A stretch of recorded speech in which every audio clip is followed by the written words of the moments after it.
Hi everyone! Welcome back to another episode of Motor, Negosyo, at iba pa.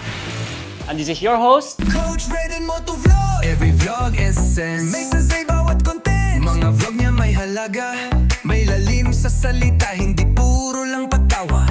Kaya't mag-follow ka na. Coach Red and Moto Vlog. Kuya Errol. Curious ako about sa off-road community. Kailan mo sinimulan ang Eagles 4x4 Off-Road? Nung pandemic talaga, nung kasagsagan ng pandemic, nagsimula kami. Tapos kami lang yung shop na open nun kasi pandemic nga, sarado lahat. At kami, nakakatagos-tagos naman kami sa mga lugar dahil nag-outreach kami, nag-community Ayun nga, service oo. kami. Kaya yung shop namin open. Kaya Ayun. doon na nag-boom dahan-dahan yung shop Sa mga namin. anong year to? 2020?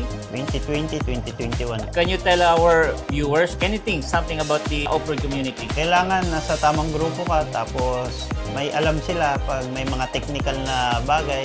Kunyari, bumabagyo, umuulan, naabutan kayo sa bundok, alam nila yung gagawin. At saka, pinaka-importante sa lahat, kumpleto yung recovery gears mo, may winch ka, may mga rope ka, may recovery board ka, para in case na may mga sakuna at technical na nangyari sa pag-off-road nyo, makakaalis pa rin kayo. Hindi pa lang pala basta-basta pupunta ka na lang doon, dala ang sasakyan mo, no? Yes. Kailangan pala, Oo. equip ka rin ng mga gamit. Yes, kasi minsan biglang umuulan sa bundok tapos sobrang dulas ng daan. Kahit 4x4 ka, hirap ka pa rin. Well, technically, kailangan 4x4. Ang dala mo. kailangan 4x4. Tapos, syempre, kailangan din yung mga kasama mo may alam. Yes, para May alam kung paano makasurvive sa ganitong klaseng activity. alam mo yung mga technical na gagawin. Marami rin kaming nakakasabay sa, lalo sa DRT, may mga nakakasabay kami na naiiwan yung sasakyan nila doon kasi, ayun, hindi sila fully prepared. So, ito ba may kasama din mekaniko kapag Ako, umakyat? nagsasama ako ng mekaniko eh. Para Tapos sigurado, may no? mga winchman kami doon na kasama ko.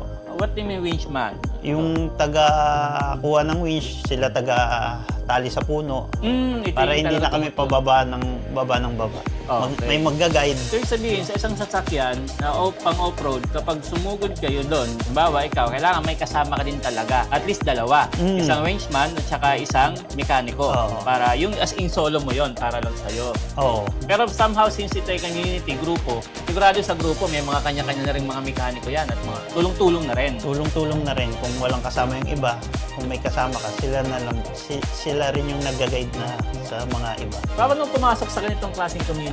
Bumuo lang ako ng mga kuya rin na mahilig sa off-road. Tapos niyaya ko, una, overlanding lang kami. What do you mean by overlanding? Yung mga hindi technical, mga camping-camping lang, yung kagaya ng Mapanuepe, Coto Mines, kahit 4x2 kaya. Ano lang kami, nagka-camping, nag-set up ng tent, Ito tapos yung mga simpleng ano lang. owning, Okay. naglalagay kami ng owning, tapos nagluluto kami, ganun lang. Tapos yung mga umaakyat na talaga kayo, pahirapan na. Ito Pag yung may off-roading na mga to. extreme trail na kami, kagaya Extreme ng trail. Nakar, DRT. What do you mean by DRT? Sa Bulacan, ayun yung lugar na favorite ng mga off-roaders kasi lalo pag umuulan, iba yung mga ruts doon at saka iba yung terrain. Extreme talaga Medyo siya. challenging talaga. Yes. Para sa mga kailangan yung sasakyan, one stop ang shop ni Kuya Errol. Again, ang pangalan ng aming shop ay Eagles 4x4 Off-Road.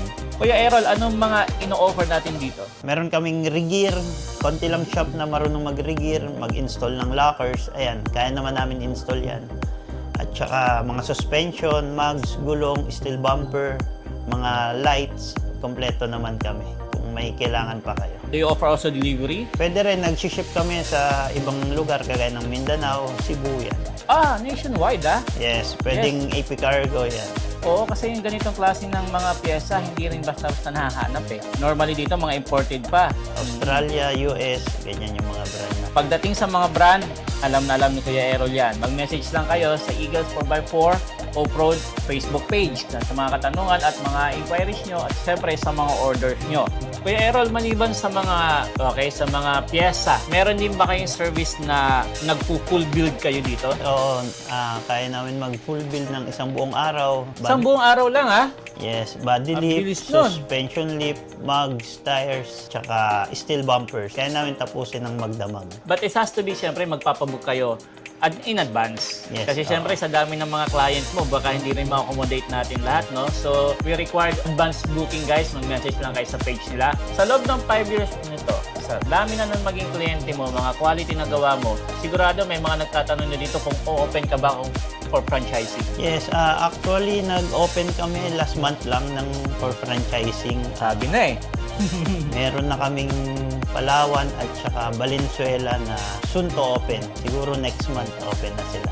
Ngayon, would you mind is how much yung initial natin for franchising? Ang range natin. Starting budget 2 million. Anong mga kasama nito? Kasama na yung stocks, training ng mechanic, yung system, at saka yung marketing support. Nandun na rin. Oh, so parang talagang lahat na nandun na sa package na yun. Oo. Mag-ooperate na lang sila. Halagang 2 million, that is initial of course. Kasi depende pa yan sa magiging laki ng store mo, sa setup, at syempre sa deal na pag-uusapan natin. Tama?